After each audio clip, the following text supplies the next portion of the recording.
ታሪኩ የሚጀምረው በአስቸኳይ የሕክምና እርዳታ ፍለጋ ወደ ሆስፒታል በሚሮጡ አባትና ልጅ ነው። ሳራ እና አባቷ ዶን ትንፋሽ ያጠራትና ሕይወቷን ልታጣ ለደረሰችው ማሪ በከፍተኛ ፍርሃት እርዳታ ሲጠይቁ ይታያሉ። ሆስፒታል እንደደረሱ ግን ዶን ለሳራ አንድ ጥብቅ ትዕዛዝ ይሰጣታል። ለማንም ምንም እንዳትናገሪ ዝም በይ ይላታል። ዶክተሮቹ ማሪን ለማዳን ቢጥሩም የልብ ትርታዋ መቆሙን በሞኒተሩ ላይ ይታያል። ታሪኩ ወደ ኋላ 20 ዓመታትን ይመለሳል። የሳራ ቤተሰብ በጠረጴዛ ዙሪያ ተቀምጠው እራት እየበሉ ቢሆንም የአባቷ የዶን ጨቋኝና ተቆጣጣሪ ባህሪ በቤት ውስጥ ያለውን ሰላም ያጠፋዋል። ሳራ ከአባቷ ቁጥጥር ወጥታ ከፍቅረኛዋ ከክሪስ ጋር ጊዜ ታሳልፋለች። እንዲሁም 18 ዓመት ሲሞላት ቤቱን ጥላ ለመውጣት ቃል ትገባለች። ነገር ግን አባቷ ዶን ይህንን እቅዷን ይሰማል። የቤቱ መሬት በታች ቤዝመንት ውስጥ አንድ ሚስጥራዊ ክፍል ያዘጋጃል። ሳራ ልትመረቅ 3 ወራት ሲቀራት ዶን በማታለል ወደ መሬት በታችኛው ክፍል ይወስዳትና ድምጽ በማያሳልፍ የቦምብ መከላከያ ክፍል ውስጥ ይቆልፍባታል። ልክ ከዚህች ዕለት ጀምሮ የሳራ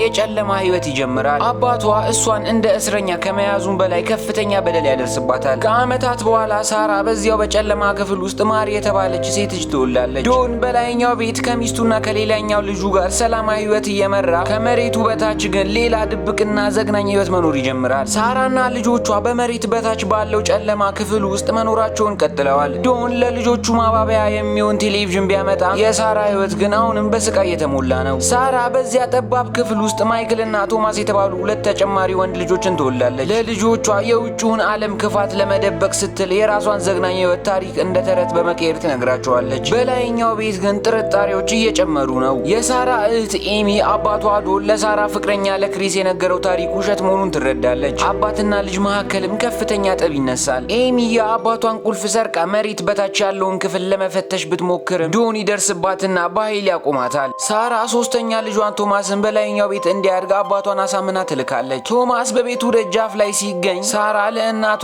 ለእርዳታ የጻፈችው ሚስጥራዊ ደብዳቤ አብሮ ነበር። ነገር ግን ደብዳቤውን ቀድሞ ያገኘው ዶን ነበር። ይህም በሳራ ላይ ተጨማሪ ድብደባና ስቃይ ያስከትላል። ዓመታት ነጎዱ። ሳራ በዚያ ክፍል ውስጥ 14 ዓመታትን አሳለፈች። ልጇ ማሪ እያደገች ስትመጣ ዶን በእሷ ላይ የሚያሳየው የተዛባ ፍላጎት ሳራን በከፍተኛ ፍርሃት ውስጥ ይከታታል። ሳራ ከክፍሉ ጣሪያ ላይ በድብቅ በሾርባ ማንኪያ ቀዳዳ በመቆፈር ለእርዳታ ምልክት ብታሳይም ግን ጎረቤት ያየውን ነገር ለዶን ይነግረዋል። ዶን በንዴት ሳራን ደብድበው በማህፀኗ ያለውን ሕፃን እንድታጣ ያደርጋታል። ሳራ በመጨረሻ ለልጆቿ እውነቱን ለመናገር ወሰነች። ተወዳጁ የተረት መጽሐፋቸው በእውነቱ የእነሱ ዘግናኝ የህይወት ታሪክ መሆኑን እና አሳሪያቸው ዶን አባታቸውም ጭምር መሆኑን ስትነግራቸው የመጀመሪያ ልጅ ማሪ በድንጋጤ ከፍተኛ የሳይነስ ህመም ያዝባታል። በላይኛው ቤት ዶን ስራውን በማጣቱና ቤቱ በባንክ ሊወረስበት በመሆኑ በመሬት በታች ያለውን ቤተሰቡን በመርዝ ጋዝ ለመግደል ይሞክራል። ነገር ግን ቶማስ በአጋጣሚ ሳያውቀው ጣልቃ በመግባት ህይወታቸውን ያተርፋል። የማሪ ህመም እየተባባሰ ሲመጣ ሳራ ምንም ላለመናገር ቃል በመግባት ዶን ወደ ሆስፒታል እንዲወስዳት ትማጸነዋለች። በፊልሙ መጀመሪያ ላይ ያየነው ትዕይንት እዚህ ጋር ይገጣጠማል። ሆስፒታል ውስጥ ሳራ አጋጣሚውን በመጠቀም ለነርሷ እውነቱን ትናገራለች። ፖሊሶች ዶንን በቁጥጥር ስር ሲያውሉ